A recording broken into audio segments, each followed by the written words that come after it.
Hello friends, welcome to Suvaiyana Samayal. இன்னைக்கு நம்ம சுவையான சமையல் சேனல்ல முறுமுறுப்பான ஒரு ஈவினிங் ஸ்நாக்ஸ் தான் பார்க்க போறோம். இந்த ரெசிபி பாத்தீங்கன்னா ரவை இருந்தாலே போதும் சுலபமா செஞ்சிரலாம்.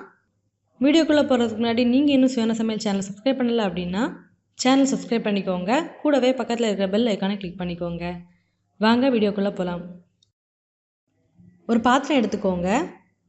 இதுல 1 கப் ரவையை சேர்த்துறலாம். கூடவே தேவையான அளவு உப்பு சேர்த்துக்கோங்க. உப்பு சேர்த்துட்டு இதை ஒரு வாட்டி நல்லா மிக்ஸ் பண்ணி எடுத்துறலாம். இது கூடவே 2 டேபிள் ஸ்பூன் எண்ணெய் சேர்த்துக்கோங்க. எண்ணெய் சேர்த்துட்டு இதை நல்லா பிசைஞ்சு எடுத்துக்கோங்க.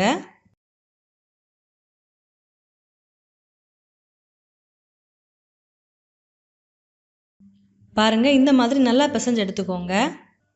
பாருங்க இதை நல்லாவே பிசைஞ்சு எடுத்தாச்சு. இப்போ இதுல கொஞ்சம் கொஞ்சமா தண்ணி சேர்த்து நல்லா பிசைஞ்சு எடுத்துக்கோங்க.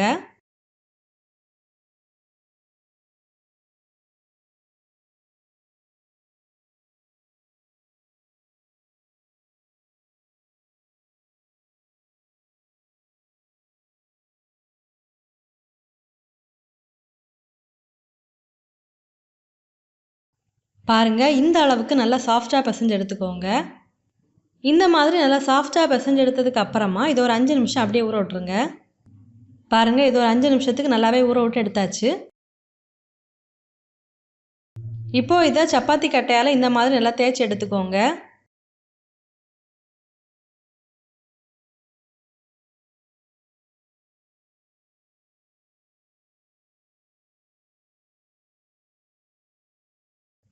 பாருங்க இந்த மாதிரி நல்லா மெலிசா தேய்ச்சி எடுத்துக்கோங்க. இது நல்லாவே தேய்ச்சி எடுத்தாச்சு. இப்போ இதை சின்ன துண்டுகளா கட் பண்ணி எடுத்துறலாம்.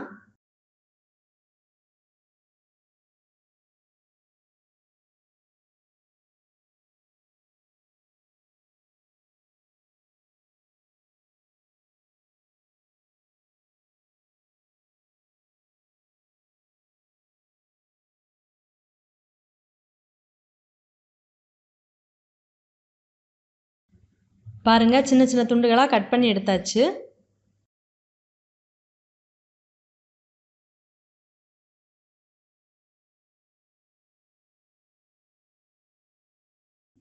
இந்த மாதிரி ஒரு ஸ்பூன் எடுத்துக்கோங்க. இதில் நம்ம கட் பண்ணி எடுத்திருந்த துண்டை வச்சு அழுத்தம் கொடுத்து எடுத்துடலாம். அழுத்தம் கொடுத்து எடுத்ததுக்கு அப்புறமா இதை நல்லா உருட்டி எடுத்துக்கோங்க. பாருங்க சூப்பரான டிசைனில் இருக்கு. இந்த மாதிரி வித்தியாசமாக குழந்தைகளுக்கு செஞ்சு கொடுத்தீங்க அப்படின்னா ரொம்பவே விரும்பி சாப்பிடுவாங்க. இந்த மாதிரியே எல்லாத்தையும் செஞ்சு எடுத்துக்கோங்க. இது ரொம்பவே சுலபமாக செஞ்சிடலாம். பாருங்க எல்லாத்தையுமே செஞ்சு எடுத்தாச்சு. இப்போ ஒரு கடாய் எடுத்துக்கோங்க. இதில் பொரிக்கிறதுக்கு தேவையான அளவு எண்ணெய் சேர்த்துடலாம்.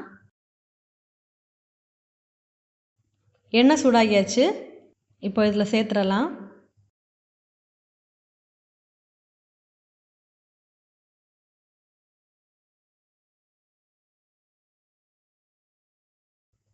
இதை கோல்டன் ப்ரௌன் ஆகிற அளவுக்கு நல்லா ஃப்ரை பண்ணி எடுத்துக்கோங்க.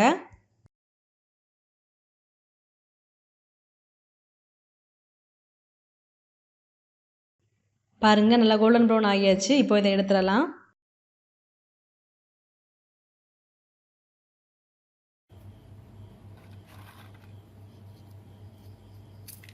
பாருங்க ரொம்பவே ஈஸியான சுவையான முறுமுறுப்பான ஸ்நாக்ஸ் சுலபமாக ரெடி ஆயிடுச்சு. நீங்களும் இந்த மாதிரி செஞ்சு பாருங்கள். செஞ்சு பார்த்ததுக்கு அப்புறமா உங்கள் கமெண்ட்ஸை மறக்காமல் எங்களோட ஷேர் பண்ணுங்கள். இந்த வீடியோ உங்களுக்கு யூஸ்ஃபுல்லாக இருந்துச்சு அப்படின்னா உங்கள் நம்மளோட பகிர்ந்து கொள்ளுங்கள். நீங்கள் இன்னும் நம்ம சுவையான சமையல் சேனலை சப்ஸ்கிரைப் பண்ணலை அப்படின்னா சேனலை சப்ஸ்கிரைப் பண்ணிக்கோங்க. இந்த மாதிரி சுவையான ஒரு ரெசிபியோட நான் உங்களை சந்திக்கிறேன். அது வரைக்கும் சுவையாக சமைங்க, சுவையாக சாப்பிடுங்க. நன்றி.